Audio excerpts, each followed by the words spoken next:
কথায় আছে না, পালা জিনিসের জ্বালা বেশি। আমার আম্মু এই কথাটা বলতো বা এখনও বলে। আসলে বোবা প্রাণী তো, বুঝতে পারিনি যে ও আসলে এতটা অসুস্থ হয়ে যাবে।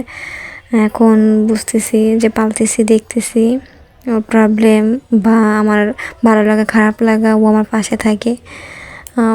আদর যত্ন করি, বকাও ঝকাও দিই, কামড় দেয়, মানে সব কিছু নিয়েই ওর একটা কি বলবো যে একজন মানুষ, একজন জিনিস আছে যে তাকে টেক কেয়ার করতে হবে, টাইম মতো খাবার দিতে হবে, গোসল করাতে হবে, নখ কাটতে হবে, একটা যত্ন নিতে হবে, এরকম একটা চিন্তা থাকে ওর প্রতি সব সময়।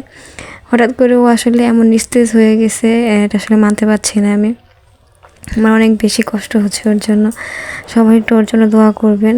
গত 6 তারিখে ভ্যাকসিন দেওয়ার পরে জ্বর আসছে, জ্বর ভালো হয়ে যাওয়ার পর থেকেও একদম খাওয়া দাওয়া সব কিছুই অফ করে দিছে। ভেটের সাথে কথা হয়েছে, তো সে বলছে যে এটা সাইড এফেক্টের জন্য এরকম হয়েছে, জানি না। টানা 2 দিন হয়েছে কিছু খাইনি এখনও। ওআরএস যে স্যালাইন, যেটা আমরা যে স্যালাইনটা খাই সেটা ওকে আসলে দেওয়া হচ্ছে।